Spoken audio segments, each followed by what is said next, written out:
ação de graças.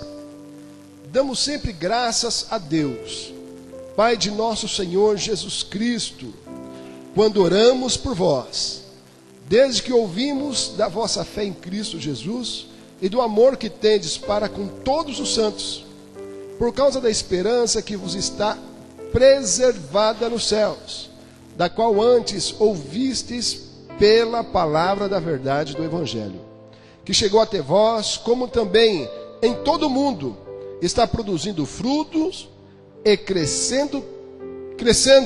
Tal acontece entre vós, desde o dia em que ouvistes e entendestes a graça de Deus na verdade, segundo fostes instruídos por Epáfras, nosso amado conservo, e quanto a vós, outros, fiel ministro de Cristo, o qual também nos relatou do vosso amor no Espírito.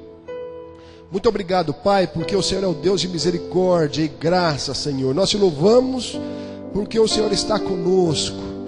Nós te louvamos porque o Senhor está nesse lugar, meu Pai. A tua presença é notória em nossas vidas, na vida dos teus filhos, meu Senhor, nesse lugar. Meu Pai querido, agora a palavra foi lida e eu quero estar debaixo da tua graça, Senhor, porque que não tenha nada de mim, mas que o Senhor possa prevalecer, possa falar à tua igreja, que eu, meu Pai, diminua e que o Senhor cresça, que o Senhor possa esclarecer, Senhor, nesse lugar. Meu Pai, a tua vontade e a palavra que foi lida, meu Senhor. Nós pedimos isto em nome de Jesus Cristo. Amém e amém. Irmãos, eu gostaria de falar de 3 características importantes desse texto, da igreja de Colossos. Amém? 3 características importantes da igreja de Colossos relatada nesse texto. Apesar da carta aos Colossenses ter sido escrita por Paulo, a igreja de Colossenses foi talvez a única igreja que não foi aberta por Paulo, se não me falha a memória. Mas foi aberta por Epáfras. Epáfras, um certo dia, foi a Éfeso adorar a deusa Diana e, para surpresa, voltou convertido, Vai a Éfeso adorar um Deus, chega lá, vê Paulo pregando na intrepidez do Espírito Santo, pregando a palavra de Deus, e então ele é convencido por Deus e volta para Colossos convertido. E ali então ele abre uma igreja e prega a igreja. Prega para a igreja durante um bom tempo, durante um bom período. Teve por mestre a Paulo, foi discípulo de Paulo. Logo então Epáfras, irmãos, era um cristão que pregava a Bíblia Sagrada com muita veemência e zelo. Tanto é que a igreja de Colossos, Paulo começa escrevendo a sua carta, elogiando a igreja de Colossos, por ser uma igreja abençoada, uma igreja cheia de fé, cheia de graça, uma igreja temente a Deus. Então Paulo ele escreve essa carta, apesar de ser Paulo escrevendo, ele escreve esta carta de forma bastante mansa, de forma bastante tranquila. Por quê? Porque sabia que existia uma igreja ali, bastante instruída, que fora bem instruída pela vida de Epáfras. Falando do zelo de Epáfras, Paulo escreve no capítulo 4 de Colossenses, versículo 12, o seguinte: saúda-vos Epáfras, que é dos vossos, servo de Cristo, combatendo sempre por vós, em orações para que vos conserveis firmes, perfeitos e consumados em toda a vontade de Deus. Então Paulo elogia também a Epáfras, apesar de ser um homem que não tinha muito tempo de igreja, muito tempo de estrada. Quando abre o trabalho, prega, instrui o povo, instrui de forma bem feita, como havia aprendido com o grande mestre Paulo de Tarso. Irmãos, Epáfras agora, ele se vê diante de uma situação bastante difícil de resolver, que é a inserção de novas doutrinas dentro da igreja por cristãos judeus. e por alguns evangelistas que visitavam as igrejas, né? Existiam muitas pessoas que visitavam as igrejas, existiam judeus dentro das igrejas e que pregavam ali algumas doutrinas que eram diferentes daquelas aprendidas por Paulo, aprendidas de Paulo, né? Então Epáfras, ele começa a ficar perturbado com aquelas pregações que estavam acontecendo dentro da igreja do Senhor, aquelas insinuações, aqueles comentários que haviam, aquele movimento que existia dentro da igreja de Deus. Os ascetas e os judaizantes, né, tentavam minar o entendimento perfeito que a igreja tinha da palavra que fora adquirido através de Epáfras. Dois grupos perturbadores existiam dentro da igreja naqueles dias, e não era um mérito da igreja de Colossos. A igreja, no geral, naquela época, sofria muito dos ataques dos gnósticos, né, dos ascetas, dos judaizantes e de várias outras doutrinas que surgiam com o evangelho, no meio do evangelho, surgiam naquela época. Então a igreja era bombardeada por esses falsos mestres que tentavam, meus irmãos, minar a fé no verdadeiro evangelho.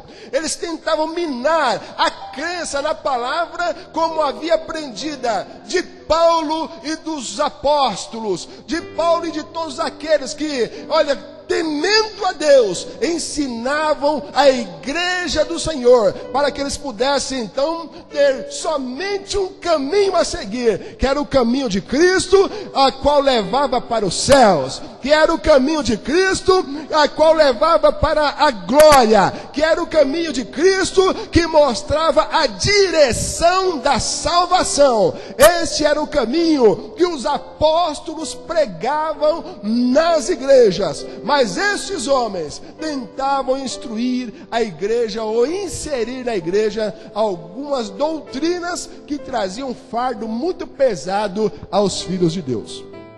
Os ascetas, o asceticismo é uma doutrina filosófica que defende a abstenção dos prazeres físicos e psicológicos, acreditando ser o caminho para atingir a perfeição e equilíbrio moral e espiritual, né? Daí vem lá o autoflagelo, né? Eles precisavam se flagelar, eles precisavam fazer alguns sacrifícios, né, para poder conseguir a perfeição espiritual. E Jesus Cristo não espera isso de ninguém, não é? A perfeição espiritual, Jesus Cristo não espera isso de ninguém. Jesus Cristo sempre espera pessoas dependentes dele, né? Então, quando nós somos perfeitos espiritualmente, acontece olha, irmãos, o que aconteceu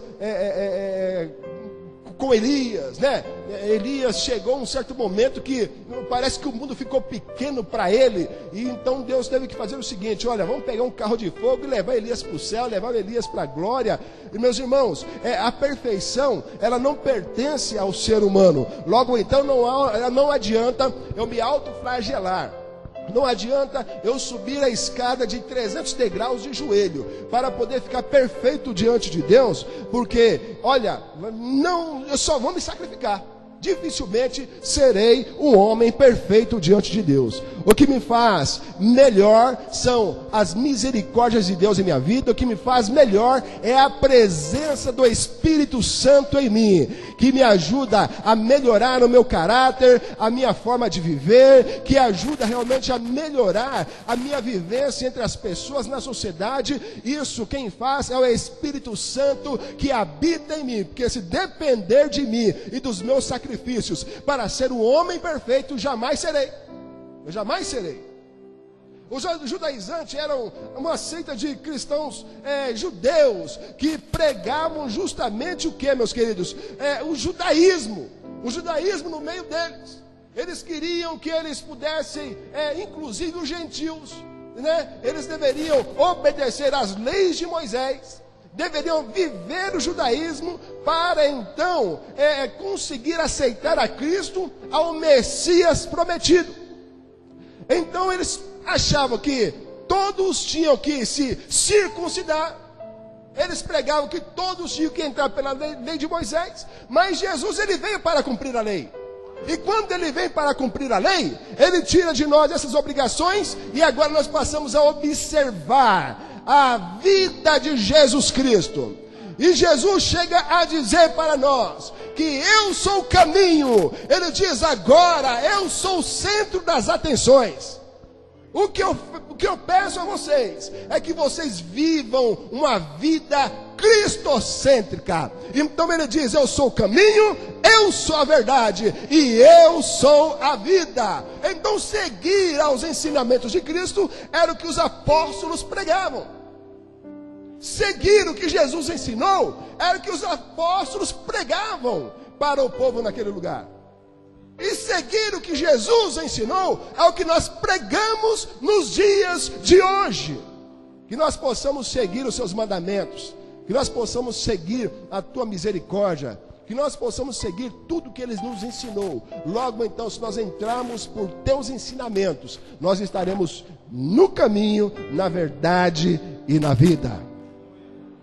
Isso sempre foi o suficiente para a igreja do Senhor. A igreja do Senhor não precisava viver outro evangelho que não fosse o evangelho pregado por Paulo. A igreja de Colossos não precisava viver outro evangelho senão o pregado por Epáfras. Não precisava. E aí então Epáfras vai até a prisão e vai lá pedir uma ajuda a Paulo.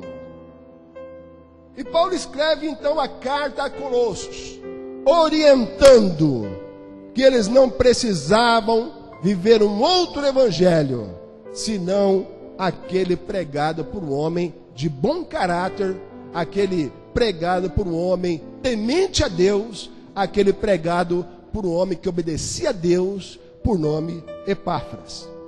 Diante dessa situação, ele vai buscar ajuda então, consegue ajuda. Paulo escreve a carta e diz que para ser salvo basta ter a Cristo.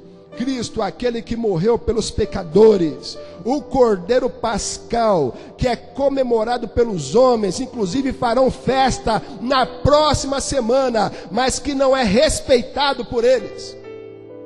O Cordeiro Pascal, que é comemorado nos dias de hoje somente para vendas de objetos, mas que nem sempre são respeitados, é respeitado por aqueles que comemoram.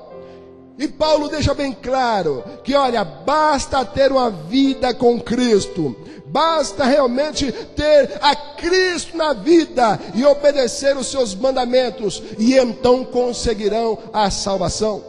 Não precisavam se mutilar, não precisavam fazer sacrifícios, não precisavam de sacrifícios extremos para se salvar, quanto à alimentação ou outra forma de degradação do corpo para matar a carne. Se alguém ser alguém perfeito para se salvar, não precisava de nada disso. Meus queridos, o que o Senhor chama, o que Jesus chama, são pessoas imperfeitas mesmo, né? É a palavra que nos modifica, é a vontade de Cristo que nos modifica. Meus irmãos, o que Cristo quer é justamente pessoas com coração aberto para ser modificado por sua palavra. É isso que Ele tem interesse. Ele não está interessado em pessoas perfeitas. Pessoas perfeitas não precisam de Jesus Cristo, mas aqueles que se consideram imperfeitos e diz: Senhor, a tua palavra me oriente e me coloque no caminho. São essas pessoas que o Senhor procura para orientar e colocar no caminho que Ele almeja, no caminho que Ele deseja para Ele mesmo. Logo então, não espere ficar perfeito para estar com Cristo. Jamais. Deixe que Cristo aperfeiçoe os seus caminhos. Apesar das heresias, estar entrando aos poucos na igreja de Colossos, Paulo então escreve essa carta a Colossos. Escreve de forma tranquila, não dá bronca, né, à igreja de Colossos. Por quê? Porque percebe, né, 3 características importantes que o cristão precisa ter e que a igreja de Colossos tinha. 3 características importantes. E a primeira característica importante era justamente a fé. Nós sabemos que fé, irmãos, até o ateu tem, né? Quando o cara aperta, ele diz: ai meu Deus, né? Ele lembra de Deus. Então, se falar de fé, até o ateu tem fé. Todo ser humano tem fé. O homem, ele é gerido por fé. Ele precisa acreditar que alguma coisa vai lhe acontecer. Logo então, se eu vou ao meu trabalho, eu vou ao meu trabalho trabalhar e acreditando que o patrão vai depositar no final do mês o meu salário. Então eu preciso acreditar de alguma forma que as coisas vão acontecer, né? Então existe a fé natural do ser humano que o orienta e o faz ir para a vida, o faz ir para a luta, o faz se mover. O homem, ele é movido por fé. A questão é, fé no quê? Fé no quê? A minha fé está depositada em carros, em cavalos? Ou a minha fé está depositada na menção do nome do Senhor? A questão é, a minha fé está ligada a quê? Fé no quê? Paulo chama atenção para uma fé no verdadeiro evangelho. Colossenses capítulo 1, verso 23, ele diz o seguinte para eles: se na verdade permanecerdes fundados e firmes na fé, e não vos moverdes da esperança do evangelho que tendes ouvido, o qual foi pregado a toda criatura que há debaixo do céu, e do qual eu, Paulo, estou feito ministro. Então, Paulo diz, se na verdade isso acontecer, a vida deles poderia ser diferente. Então eles precisavam fazer o quê? Para ter uma vida diferente, para ter uma vida abençoada por Deus. Eles precisavam permanecer firmados, fundados e firmes na fé. E não poderiam se mover da esperança que o Evangelho gera no ser humano através da fé. Quando eu acredito na palavra, quando eu tenho fé em Deus, logo então é gerado em mim uma esperança. Esperança de que as coisas vão acontecer, mesmo que eu não enxergue, mesmo que ela não esteja materializada. Eu tenho a esperança porque a fé gera a esperança. Quando eu tenho fé em Deus, meus queridos, ainda que eu faça uma coisa no escuro, mas se eu acreditar que o resultado pode, o coração se encherá de esperança. Eu vou esperar em Deus e as coisas vão acontecer, mesmo que haja impossibilidades para que elas aconteçam. Você acreditar que o fruto do seu trabalho virá porque você está trabalhando, o seu patrão vai pagar, né, o seu salário, é muito fácil. Mas crer que Deus pode operar o impossível, crer que Deus pode operar grandes milagres, crer que Deus pode fazer as coisas impossíveis acontecerem, crer que Deus pode realmente abrir portas aonde não existem portas, isso, meu querido, somente uma fé sobrenatural gerida pela palavra de Deus. Somente uma fé realmente sobrenatural, alimentada pela palavra de Deus. Somente quem tem o Espírito Santo de Deus na vida pode acreditar dessa forma. Senão não acredita. Acreditar no impossível são para os loucos. São para aqueles que acreditam na loucura da pregação. Logo então, a igreja de Éfeso tinha esta fé. Por isso ela ainda não tinha sucumbido diante de todos os falsos mestres, de todos os falsos profetas que existiam dentro da igreja do Senhor. A fé é necessária, não somente para se obter milagres maravilhosos, mas como curas, como portas abertas, como soluções de problemas, mas também para manter a chama da palavra de Deus acesa na alma. Quando eu acredito que a palavra é a verdade, meus queridos, eu preciso acreditar. Quando eu acredito, os meus caminhos são guardados pela palavra. Não há nenhum capeta do inferno, não há nenhum falso mestre do inferno que consiga me convencer a sair da verdade. Quando eu boto a minha fé nela, quando eu deposito a minha fé na palavra de Deus, não há nada que vai me fazer sair da santa presença do Senhor. Não há nada que me desviará dos seus santos caminhos, porque eu depositei a minha fé na palavra de Deus. Meus irmãos, nós nunca vivemos na época em que a palavra foi escrita, mas nós acreditamos que ela é a verdade. Isso é fé, é gerada pelo Espírito de Deus. Uma certa vez, os discípulos orando a Deus, vendo os seus milagres, andando com Ele, eles pediram a Deus: Senhor, aumenta a nossa fé. Porque queriam acreditar um pouco mais em Cristo. Queriam acreditar um pouco mais nos seus planos. Para não ser enganado por ventos de doutrina, precisamos crer na palavra de Deus. Então a minha fé não pode ser somente para os milagres. Tem que ser fé para me fazer permanecer dentro do Evangelho, dentro da vontade do nosso Senhor. Eles não deveriam crer nas mensagens pregadas através dos falsos mestres, que tentavam inserir a prática desse sincretismo religioso dentro da igreja. E se nós olharmos para os dias de hoje, meus irmãos, como o Evangelho ele tem sido contaminado, né? O Evangelho não se contamina, perdoe-me, eu vou agora corrigir, né, o que eu acabei de dizer, porque o Evangelho não se contamina. Mas em nossos dias estão recheados de evangelhos, meus queridos, pregados por aí, com excessos nas interpretações da Bíblia Sagrada. Muitas pessoas leem a Bíblia e aí existe excessos, parece que existe uma revelação para cada dia. A revelação de hoje já é passado, existe uma revelação para o dia. A revelação de hoje já é passado. Com isso, o que acontece, irmãos? Vai trazendo comida estragada para o seio da igreja de Deus.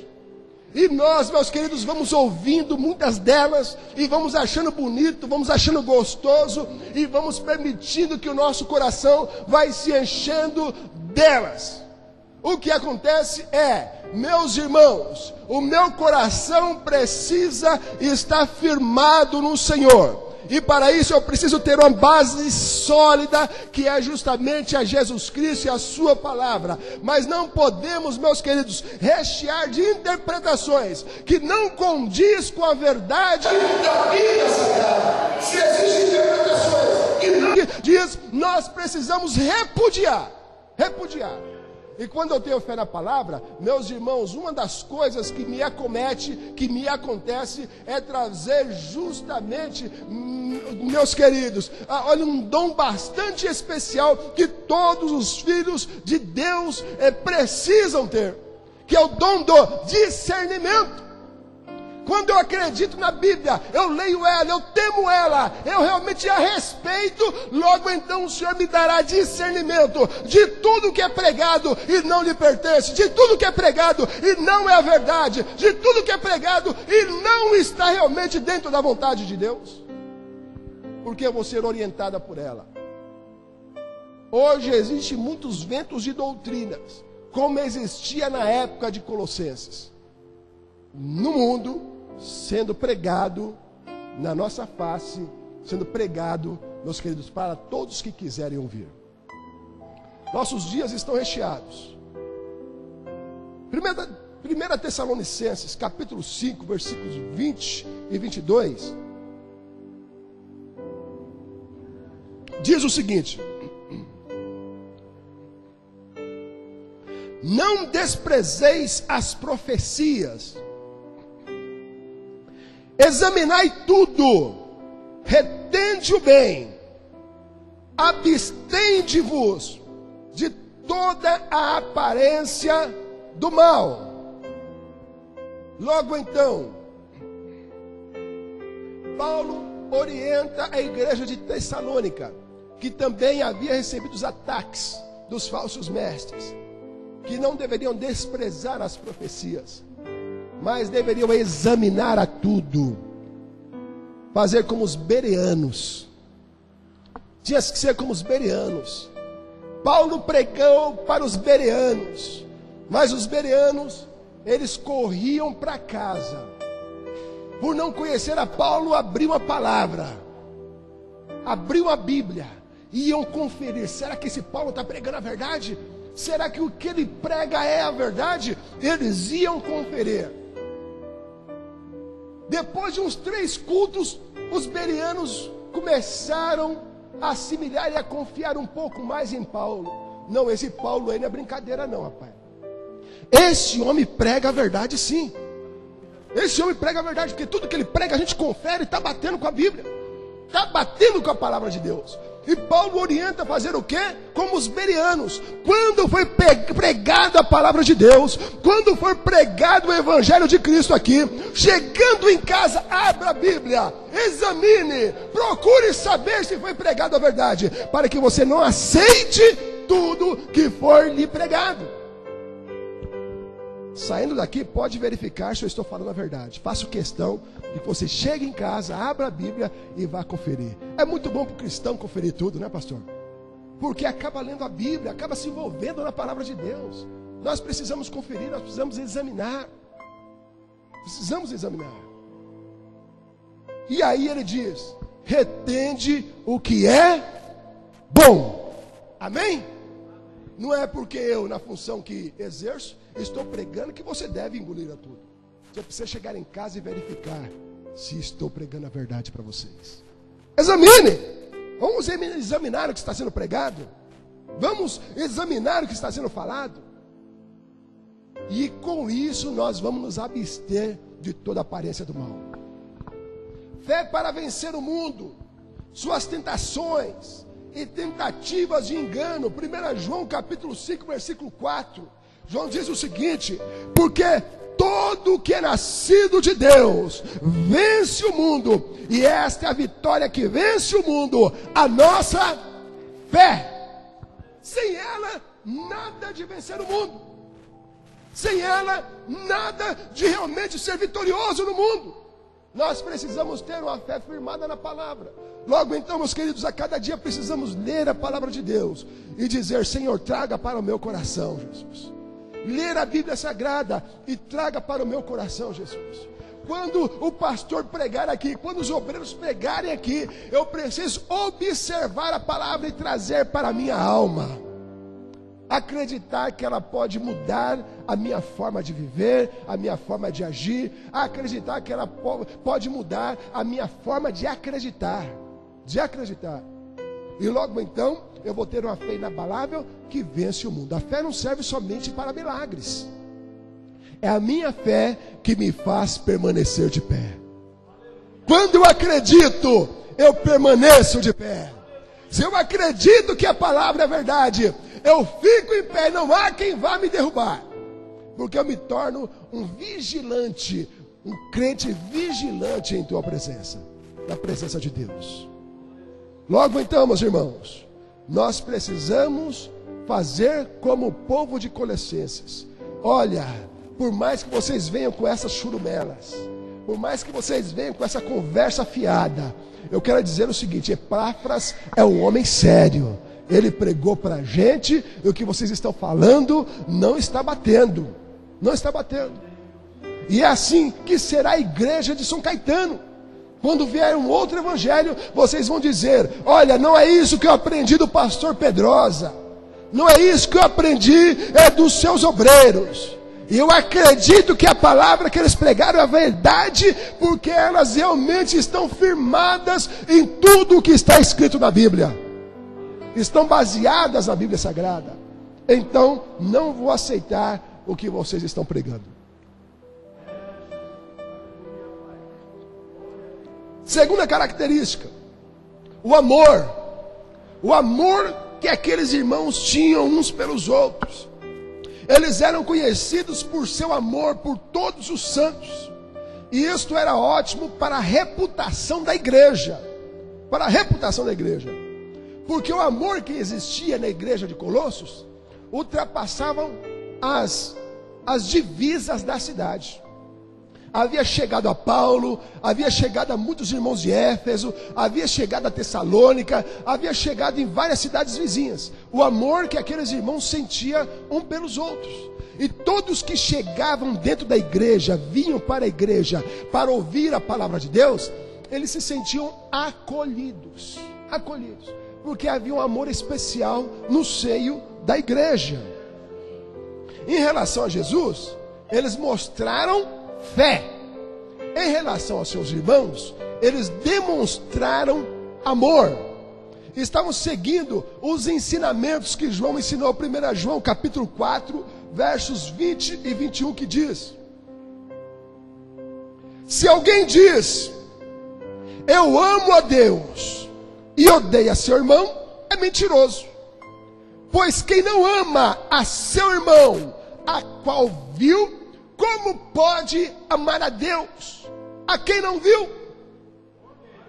E a igreja de Colossos levavam isso muito a sério. Para eu amar a Deus, eu preciso primeiro amar o meu irmão. Eu preciso primeiro amar o meu próximo. Para provar a Deus alguma coisa, eu preciso primeiro agir aqui. Agindo aqui, provarei a Deus alguma coisa, e então Deus terá misericórdia de mim. E existia um amor muito grande entre os irmãos. Trabalho social em Colossos era uma beleza, irmãos. Cuidavam das viúvas, né? Cuidavam dos necessitados, né? Quando chegavam necessitados, eles abraçavam, traziam para o seio da igreja, cuidavam direitinho. Quando chegava lá, um drogado trazia para o seio da igreja, tratavam com todo amor e carinho. Quando chegava um bêbado, traziam para o seio da igreja, tratavam com todo amor e carinho, porque a igreja exalava amor. Eles amavam uns aos outros e demonstravam, levavam esse amor às outras pessoas que eram necessitadas. E dele temos esse mandamento: quem ama a Deus, ame também ao seu irmão. O amor que tinham uns pelos outros os fortaleciam. Logo então, todo amor fortalece. Uma família que se ama, uma família que não é dividida, ela passa por provações, dificuldades de forma muito mais simples. Elas vencem de forma muito mais simples, porque o amor, ele traz um fortalecimento para o lar. Quando nós nos amamos, nós compreendemos, não é verdade? Nós entendemos. Quando o amor, ainda que o pai ele exagere na correção, o filho vai compreender, vai entender no momento certo. O pai vai se desculpar com o filho vai simplesmente perdoar o seu pai, e tudo volta ao normal, tudo fica em paz, porque é uma família que tem amor, uma família que tem como centro o amor no lar. Essa família, ela se torna uma família vitoriosa diante de toda qualquer dificuldade. E o amor que tinham uns pelos outros fortalecia a igreja, encorajavam a servir a Cristo como deveria. O amor, ele expressa cuidado um pelo outro, meu querido. Quando nós amamos, nós cuidamos. Quando nós amamos, nós tratamos com carinho. Quando nós amamos, meus queridos, olha, ainda que venhamos a dar uma bronquinha, nós vamos dar com amor, e todos vão compreender que estamos dando porque amamos. O amor gera sempre uma boa expectativa no amado. Quando nós amamos, o amado, ele confia, porque quando é verdadeiro o meu amor, ela realmente vai me abraçar, vai confiar, e os dois juntos serão vitoriosos, porque o amor realmente expressa esse carinho, esse cuidado um para com o outro. Amar de boca é muito simples, amar de fato é mais difícil. Mas quando o amor, nós cuidamos daquele a quem amamos. É por isso que a igreja do Senhor tem que ser diferente. Eu preciso cuidar do meu irmão. Quando o meu irmão está nas dificuldades dele, eu trago para o meu joelho também, né? Eu trago para o meu joelho. Está chorando, eu vou chorar com ele. Está alegre, eu vou rir com ele. Eu vou fazer, meus queridos, as coisas acontecerem. Porque quando eu amo verdadeiramente, eu realmente vou partir para a ação. O amor é compromisso com alegria alheia. Eu preciso ver meu irmão alegre. Se ele estiver triste, eu me entristeço com essa situação. O amor é um compromisso com a alegria alheia. Então, se meu irmão está triste, não vou ficar contente enquanto não vê-lo sorrindo. O amor que não gera isso, meus queridos, é o amor de gaveta. Amor de gaveta para nada serve. O amor fortalece o corpo. O corpo de Cristo, ele é fortalecido quando nos amamos. Quando amamos uns aos outros, logo então o corpo de Cristo ele é fortalecido. Não existe possibilidade de ser vencido quando nós amamos uns aos outros. A igreja é vitoriosa. Não há nada que possa derrubá-la, que possa acabar com ela. Não existe, sabe por quê? Porque quando eu estou junto com meu irmão, né, quando nós estamos juntos, nós somos fortalecidos, né, através do amor. O exército americano hoje talvez ainda é o mais forte exército, o mais respeitado do mundo. E os seus combatentes estão constantemente em campo. E uma das armas que faz o exército americano ser tão forte é o bairrismo. Eu nunca vi uma nação tão patriota como a nação americana. Já viu? Né? Eu nunca vi uma coisa daquela, rapaz. Eles lutam, vivem no campo, dão a vida, dão sangue em prol da sua nação. Então é esse bairrismo, esse patriotismo, né? Essa questão de ser tão patriota que faz deles uma nação forte. Eles amam a bandeira, eles amam, né, o seu povo, e por isso então vão à luta por aquela nação. Esse patriotismo é justamente o que nós temos que ter dentro da igreja. Olha, eu vou defender o reino com unhas e dentes. Eu amo a igreja de Deus. Eu vou lutar pela igreja de Deus. Aconteça o que acontecer, eu vou estar no campo de luta para proteger a igreja de Deus. É justamente esse sentimento que nós temos que ter nos dias de hoje. Nós temos que nos dar as mãos e dizer o seguinte: a sua guerra é minha guerra. Eu vou te salvar, né, dessa batalha. Eu vou te proteger nessa batalha. E o seu irmão vai dizer o seguinte: eu também vou te proteger nessa batalha. E se nós nos juntarmos, se nós formos patriotas cristãos, né, realmente, meus queridos, querendo fazer com que o reino de Deus prevaleça, o reino de Deus seja fortalecido, então nós precisamos dar as mãos uns aos outros e ser então esse bairrista do reino de Deus. O bairrista, irmãos, é aquele que é patriota ao extremo. Ao extremo. Esse é um bairrista. É um camarada que ama demais, que gosta demais, e que é capaz de dar a sua vida para que a sua nação ela seja então protegida, seja salva, esteja a salvo. Logo então nós precisamos ser esse bairrista. Precisamos amar o próximo como amamos a nós mesmos. Precisamos olhar para o próximo e dizer: olha, próximo, você é carne da minha carne. Você pertence ao corpo que eu pertenço. Você é reino de Deus também. Logo então a sua luta é minha luta. O que acontece com você acontece comigo. E nós precisamos dar as mãos para ser uma igreja vitoriosa. Nosso amor pelo céu, pelos irmãos, é quem protege um ao outro. O amor pelo comandante desse grande exército pode nos fazer invencíveis. Então o amor pelo céu, o amor pelos nossos irmãos, quando nós amamos os nossos irmãos, nós protegemos um ao outro. Então, é por isso que é melhor andar dois do que um só. Porque quando andamos em dois e os dois se amam, né, ninguém fica para trás. Todo mundo vai chegar no destino juntos. Quando estão em dois. Quando está em um, se machucar, pode ficar no meio da estrada. Mas se tiverem dois que se amam, ninguém vai ficar para trás. Então é por isso que nós temos que ter esse amor. E a igreja de Colossos tinha isso, igreja. E o amor que eles tinham um pelos outros, meus irmãos, ultrapassavam as fronteiras da cidade. Terceira característica, era uma igreja que produzia frutos. Produzia frutos. Frutos são consequências de uma ação.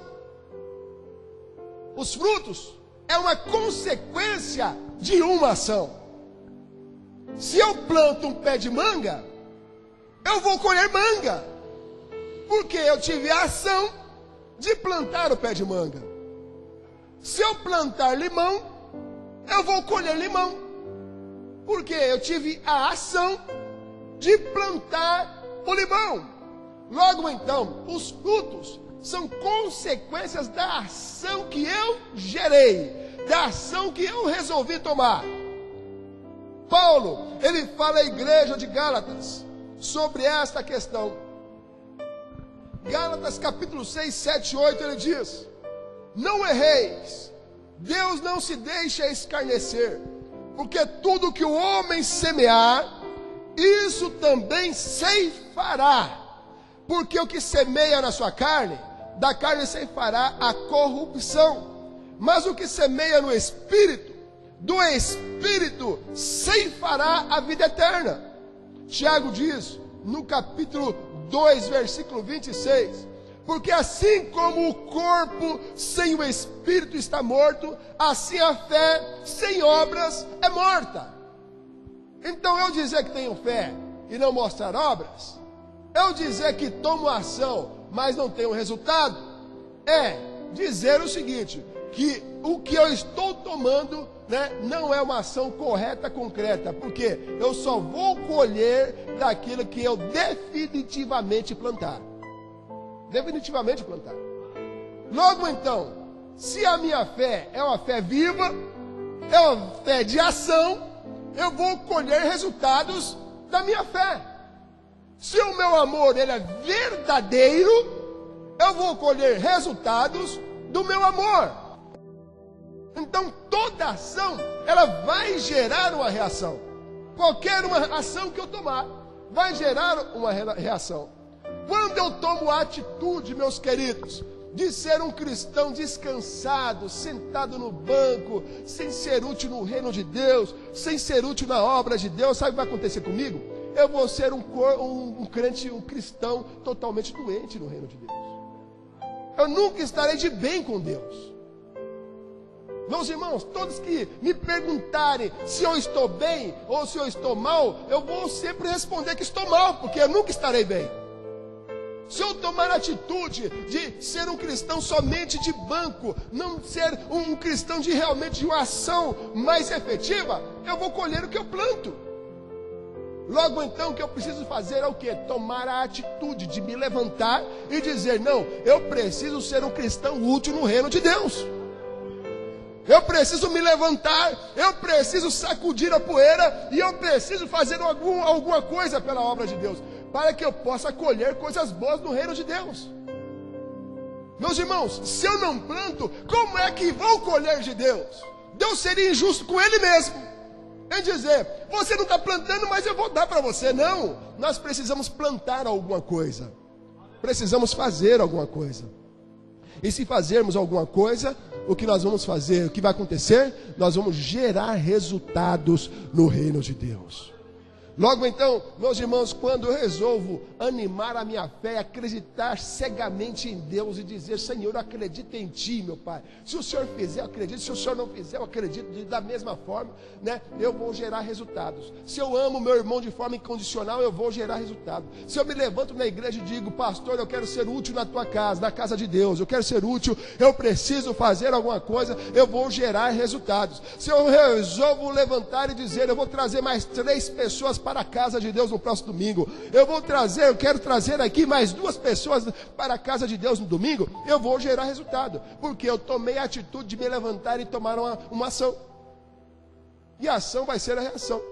Logo então, se eu planto, eu colho. Se eu quero ser um ganhador de almas, eu vou ser um ganhador de almas. Se eu tomo a atitude de pregar o evangelho, logo então serei um ganhador de almas. Não basta querer, precisa reagir. Precisamos reagir. Então, se eu ficar prostrado, serei um cristão doente. Mas se eu tomar a atitude de me colocar de pé e dizer, não, eu não sou um cristão de ficar sentado, eu sou um cristão de ação, logo então eu vou gerar resultados.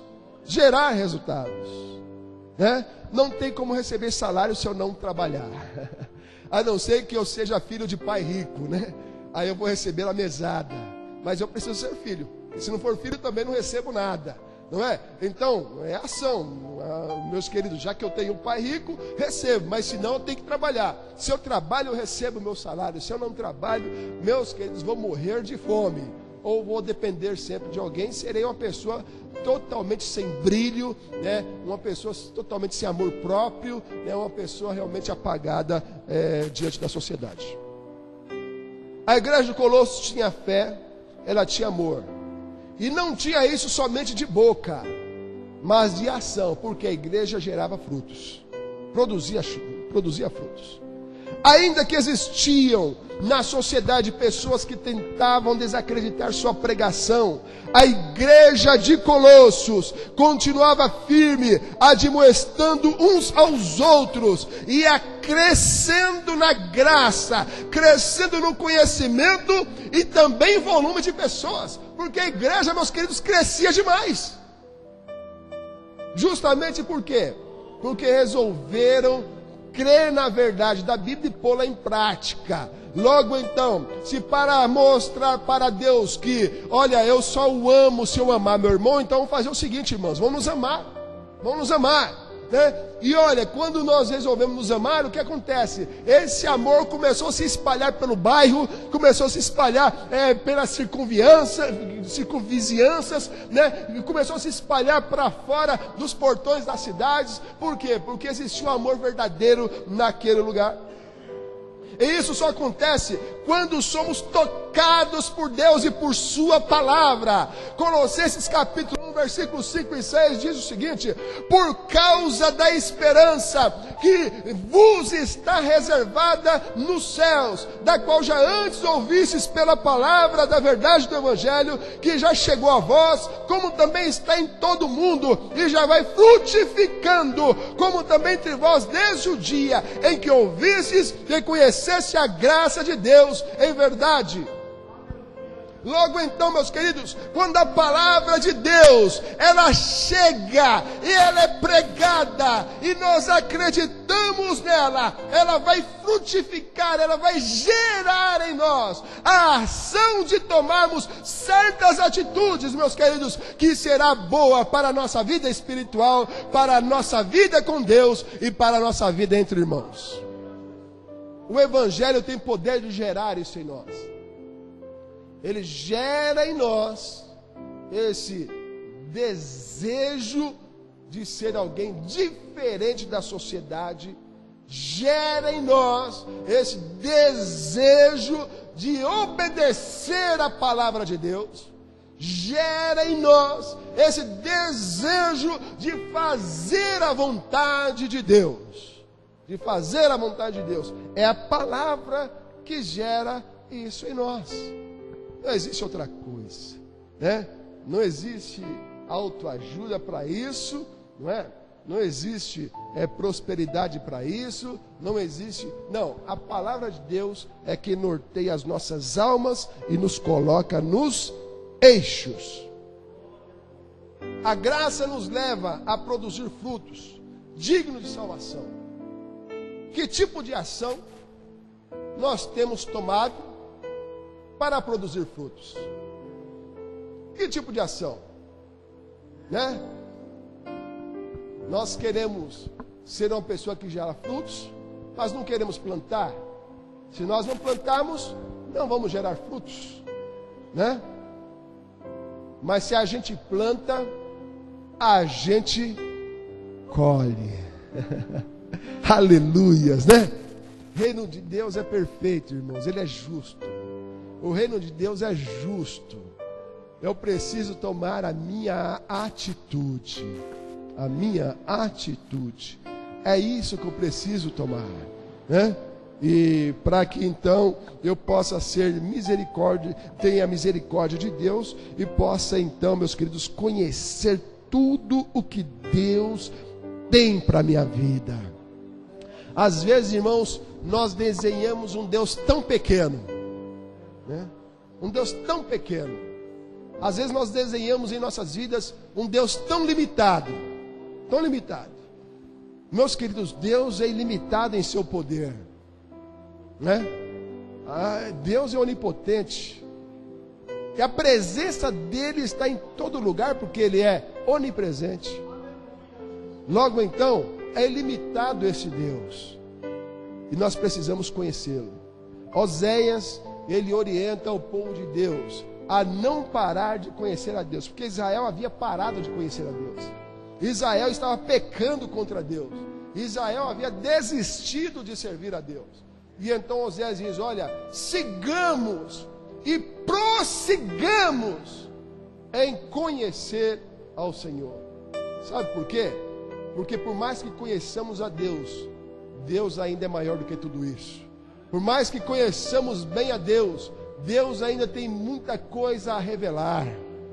Por mais que conheçamos bem a Deus, Deus tem muita coisa a mostrar ainda. Deus tem muita coisa a mostrar ainda. Deus, ele não é limitado ao meu conhecimento. Deus não é limitado a tudo que prego.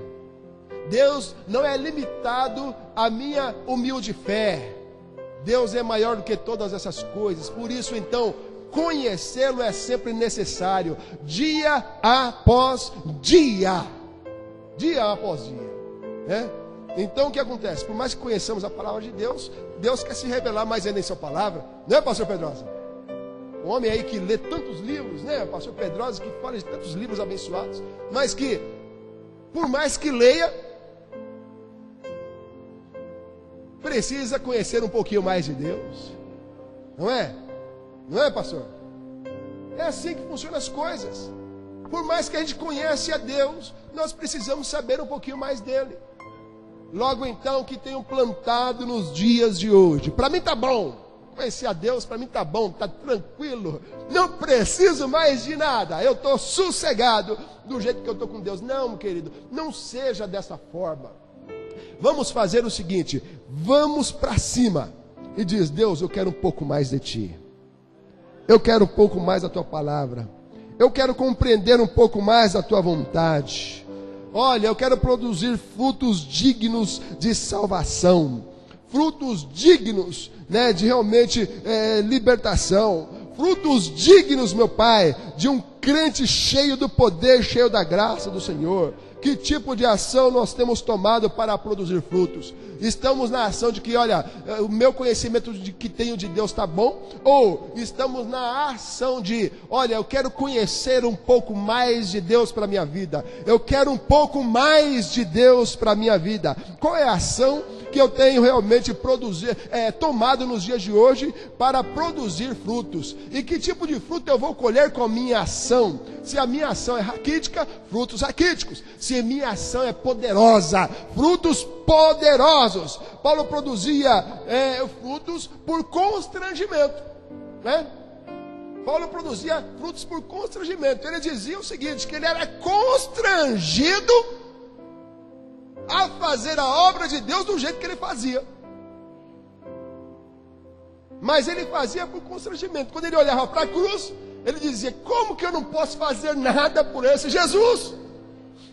Quando ele olhava para a cruz e o sacrifício de Cristo, ele falava: não é possível que eu vá ficar de braços cruzados e dizendo: Senhor, me abençoa, me abençoa e me abençoa. Não, tomarei a atitude de fazer a obra de Deus acontecer. vou tomar atitude, vou arregaçar as mangas aqui, vou para cima. Ele era constrangido por tudo aquilo que Jesus Cristo havia feito por ele. Se entendermos os conceitos, alguns conceitos que eu vou falar aqui, meus queridos, nós então nos levantaremos para produzir frutos. Amém? Para a gente encerrar aqui então, existem alguns conceitos que nós precisamos compreender, né? E quem sabe, se nós compreendermos, nós vamos nos levantar e vamos produzir um pouco mais de fruto. Primeiro, nós estávamos condenados. Assim como a igreja de Colossenses também estava condenada, né?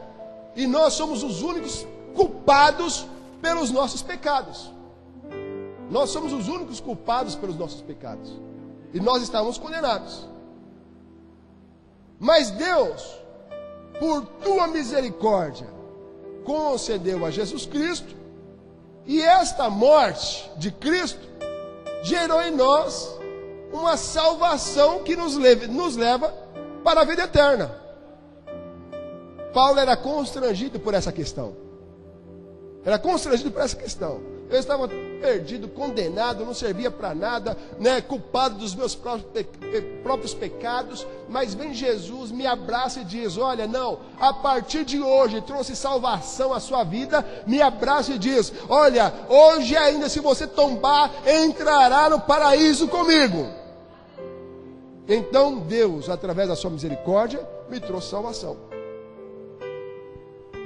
Segundo, nós estávamos longe de Deus. Nós estávamos separados de Deus. Porque o pecado do homem separa o homem de Deus. Mas Jesus nos trouxe através da sua morte para perto de Deus. E por misericórdia disse: não ficarás longe de Deus, porque sou eu quem limpa os seus pecados, e a partir de agora então você estará muito mais perto de Deus. Terceiro, o amor incondicional que Deus mostrou para conosco precisa nos constranger também. Por quê, meus queridos? Eu não era merecedor da misericórdia, desse amor de Deus para com as nossas vidas. E quando Deus, Ele envia Jesus para morrer por minha vida, Ele não tinha obrigação. Deus, nunca existiu em Deus soberba o suficiente para dizer o seguinte: que os pecadores da terra, que eles se matem e vão para o inferno. Não, Deus, através da sua grande misericórdia e com amor incondicional, Ele disse: não, eu preciso salvar boa parte da humanidade que um dia eu criei, e envia Jesus Cristo para morrer por nós e então nos trazer a justificação. Fomos justificados pelo amor incondicional de Deus. Nós fomos reconciliados por causa do amor incondicional de Deus. E nele nós somos também santificados por causa do amor incondicional de Deus. Logo então eu preciso produzir frutos. Eu preciso tomar uma atitude. Eu preciso produzir uma ação, né? Por quê? Porque Deus fez tudo isso por mim. Agora eu preciso fazer alguma coisa por Ele. E aí o que eu preciso fazer é ter fé incondicional na palavra de Deus. Eu preciso aprender a amar a igreja, amar o próximo. Eu preciso gerar amor. E olha, meus queridos, eu preciso tomar atitudes que gerem bons frutos. Então, quando nós arregaçamos as mangas e dizemos: Senhor querido, eu quero ser como a igreja de Colossos, meu Senhor. Eu quero ser uma igreja cheia de fé na Tua palavra. Eu quero ser uma igreja cheia de amor para com o meu próximo, para com meus irmãos, dentro da minha família. Eu quero gerar resultados poderosos, meu Senhor. Sabe por quê? Porque eu quero depositar em mim a minha confiança. Eu quero depositar em Ti a minha esperança. Logo então vou gerar resultados. Senhor querido, eu quero me levantar e ser útil no Teu reino. Eu quero ser útil na Tua casa, meu Pai. Usa-me dentro daquilo que o Senhor tem reservado para a minha vida.